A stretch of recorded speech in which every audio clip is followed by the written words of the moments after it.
to my podcast, Loving Courageous. I'm the host, Demetris. And for today's episode, I will be getting into Halle Bailey that filed a restraining order against her ex, DDG. Halle Bailey has filed a restraining order against her ex. In the restraining order, she accused DDG, whose real name is Daryl Dwayne Granberry Jr., of emotional, physical, verbal, and financial abuse. In the restraining order filing, Halle Bailey said the reason for her and DDG's split was due to his temper and the lack of respect that he had towards her. She claimed that DDG has made a habit of bad-mouthing her as a parent on social media and said that due to his behavior, it has resulted in online threats and hate towards her. In the filing, she said, I quote, "I realize that there is no placating Daryl. I cannot allow this abuse any longer. I cannot keep living like this.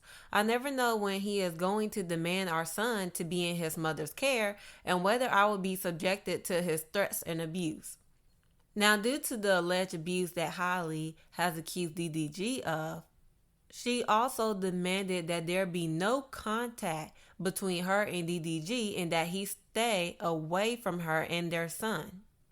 In the filing, it requires that DDG remains 100 yards away from Halle and their son, Halo. And also that he stop posting about Halle and their son on social media. She also requests a full legal and physical custody of their son, Halo. She asked the court to allow her to travel to Italy with their son in June because she is filming a movie. She also said that she had family and a nanny who would be traveling with her to care for Halo while she works. She also continued by saying in the filing, I quote, "Daryl lacks an understanding of how his actions impact Halo. He is often verbally abusive to me in front of Halo. He often demands to see Halo when it suits him, yet leaves Halo with his mother while he travels. He will not communicate with me about a proper schedule for Halo." Halle also said that DDG is a YouTuber and Twitch blogger and creates a fan frenzy by making false accusations about her. She said this has caused her to feel afraid and victimized, that DDG fans threaten her, and that she is scared for her life and Halo's safety. She continued in the filing by saying, "Whenever he wishes to cause upset, he starts bad-mouthing me to his several millions of fans. He claims I'm withholding our son and that I'm with other men.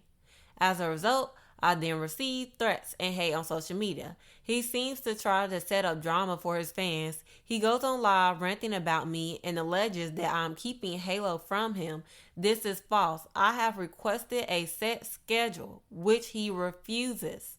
I'm a public figure and am subject to public scrutiny and hate. As recently as this morning, which was May 13th, Daryl was given an interview in Miami on TikTok talking about our son, flipping the script, claiming he is getting hated on by fans. To be clear, I do not go on social media discussing our relationships or any of our issues related to our son.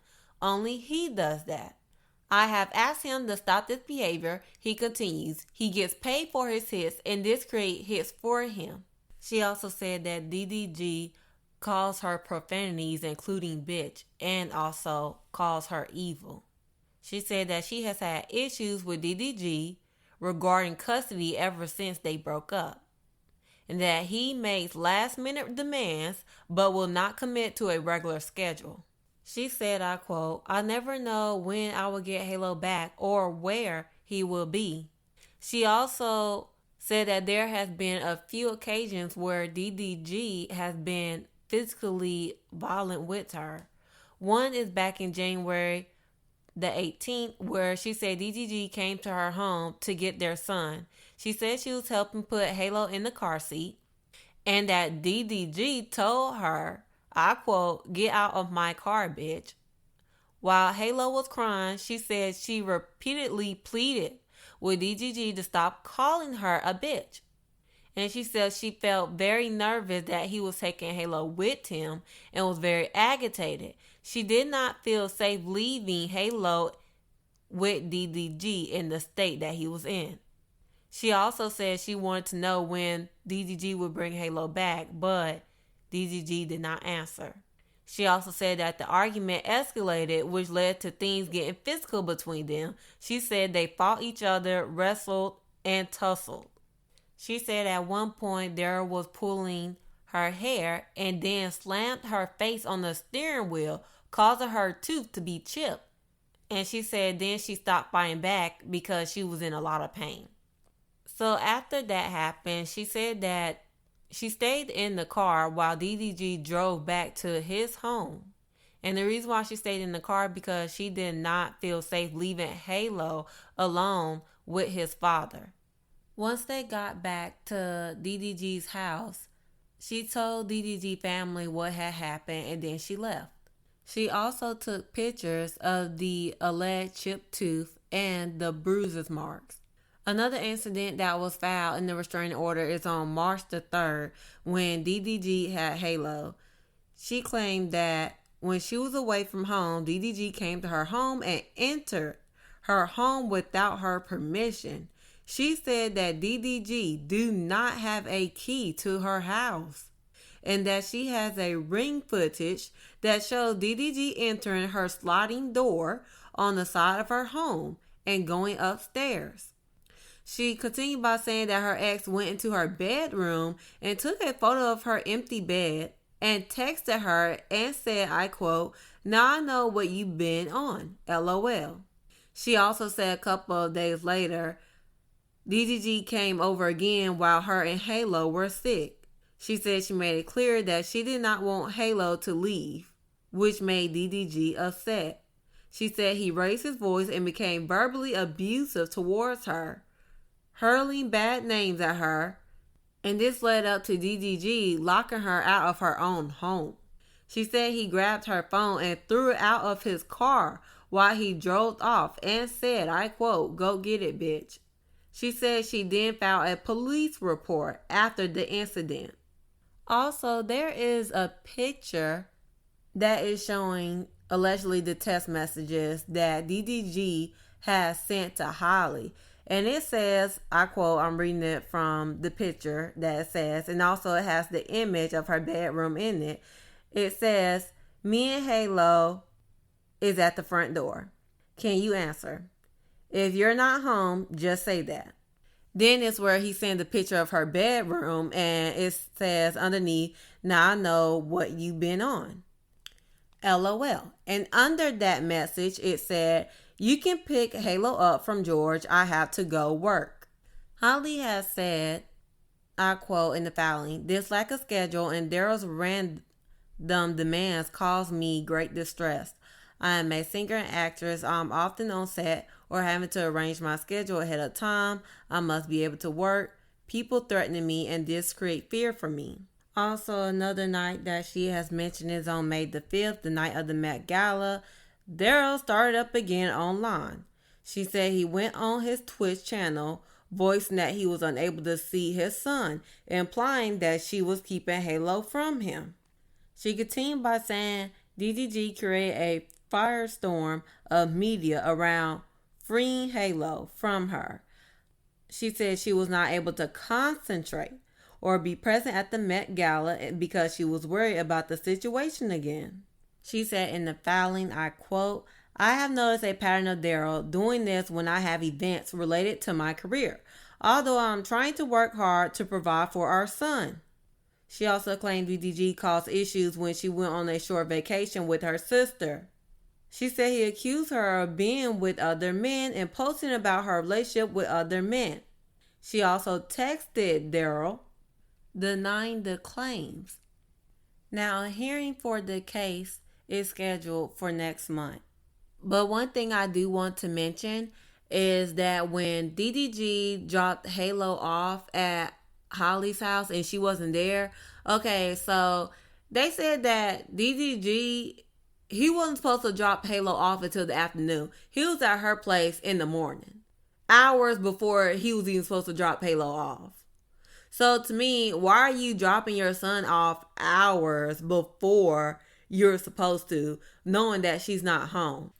And another thing I want to mention is I realized when DDG be streaming, he literally be giving Halo to his mom.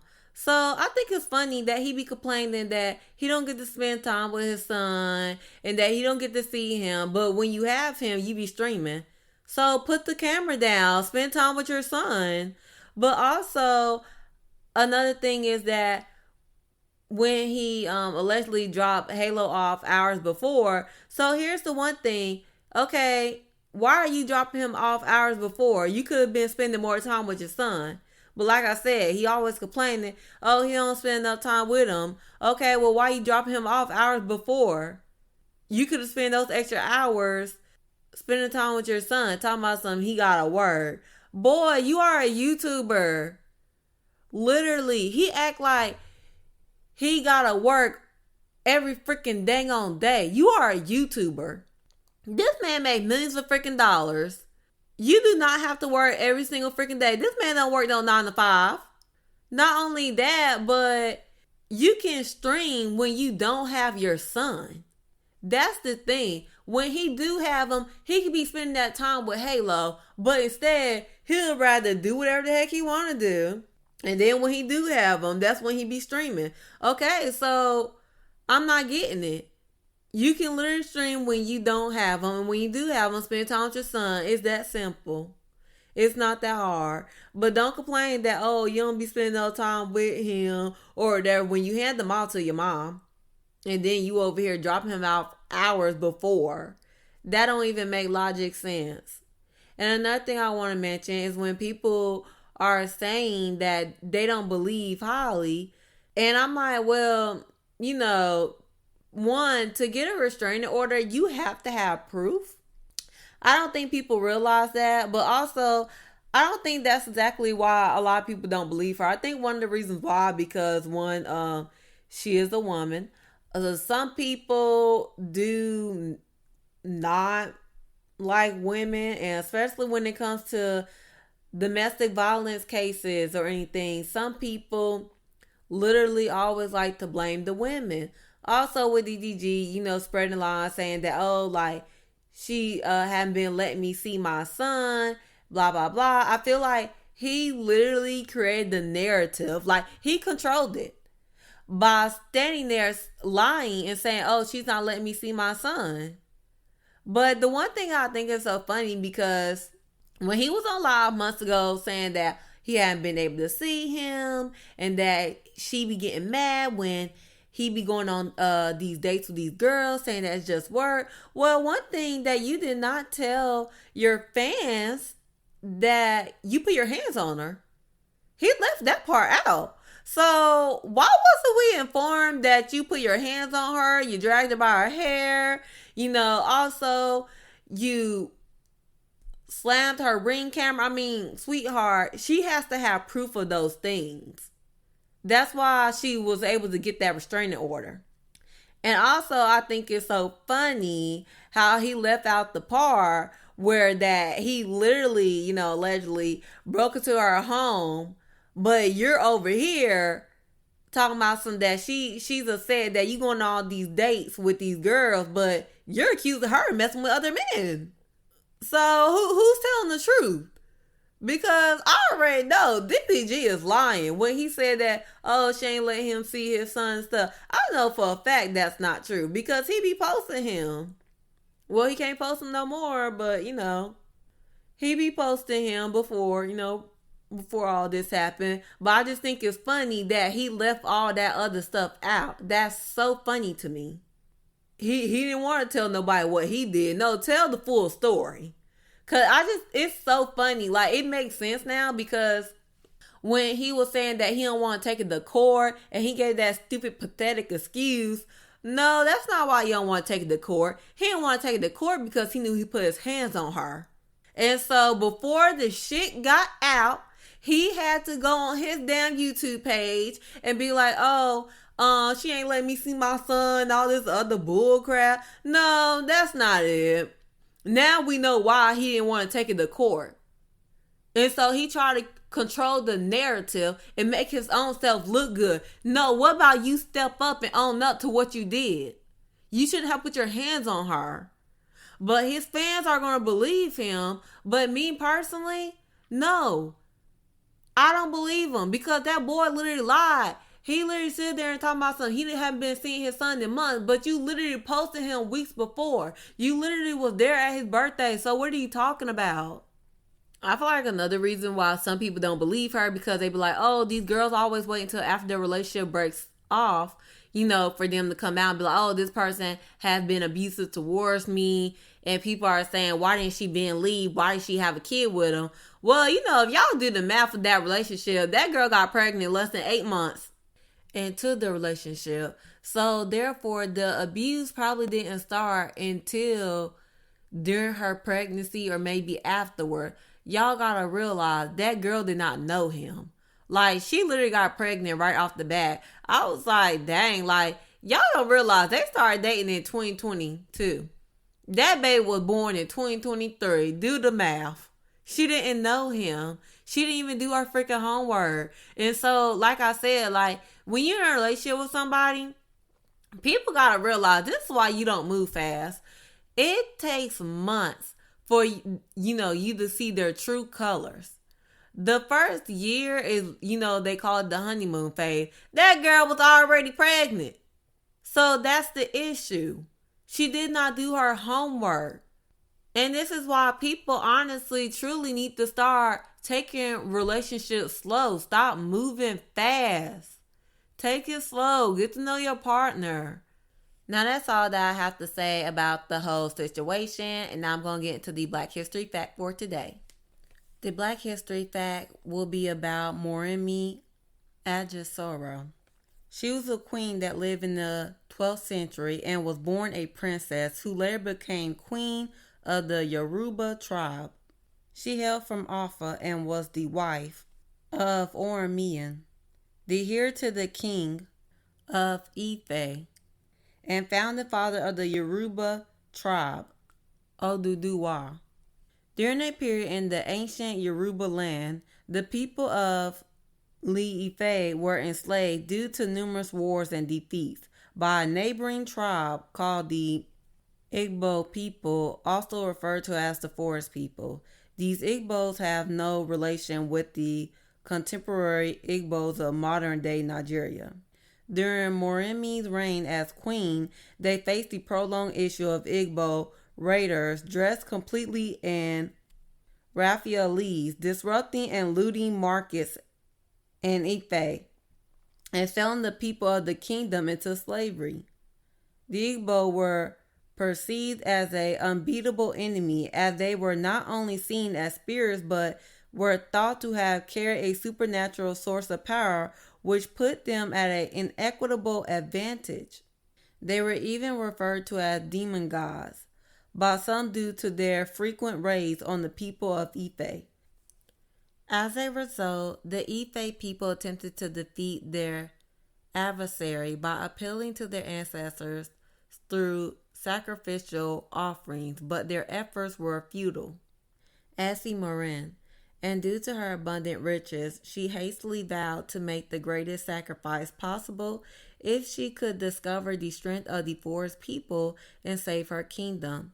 As advised by the goddess Esmeralda, the queen selflessly and willingly offered to be captured as a slave by the raiders, which she accomplished successfully the following day by posing as a trader in the market. Not only was Queen Moremi fearlessly brave, but she was also a stunning woman, which enabled her not just to entice her adversaries, but also to unravel the mysteries surrounding their strength. Her beauty drew the attention of the Igbo leader, who made her one of his wives. She remained there for an extended period of time, spying on her adversaries and learning their ways of life, with particular interest in their raffia-clad masquerades. Over time, she earned the king's and the people's trust and affection, and as a result, she discovered an army tactic that proved instrumental in overthrowing her adversaries. Queen Moremi was able to coerce the king into revealing to her that their raffia dress masquerades were not, in fact, spirits, but rather ordinary human beings disguised in that manner to instill fear in the people of Leafe during their raids. Additionally, he revealed that the Raphaelis covering them were flammable and would not survive even the slightest contact with fire. With this information, she was able to safely plan her return to Leafe. When Queen Moremi returned after escaping, she disclosed the secrets and tactics she discovered to her Yoruba army. She told them that all they had to do to defeat their enemy was to pass through them with a torch. The Yoruba people used the information given to them by Queen Moremi and victoriously subdued the Igbo people in battle. Moremi then returned to the Ismarine River to make her offerings, at which point the goddess demanded she sacrifice her only son, Oluorogobo. She was distraught and pleaded with the goddess for mercy and a less heinous offering, but she had to uphold her end of the bargain, and thus sacrificed her only son. The entire Ife kingdom mourned alongside her and made a promise to console her and that they would be her eternal children, a promise that is still kept to this day. Her story has been passed down through generations, taught even in schools, retold in books and poetry, and showcased in songs, productions, and musicals. She is still honored today with the tallest statue in Nigeria. That is all for today. For my next episode, which will be posted on Wednesday, I'll be talking about Donald Trump pardoning criminals. Thank you everyone for listening to my podcast, and I hope y'all have a lovely day.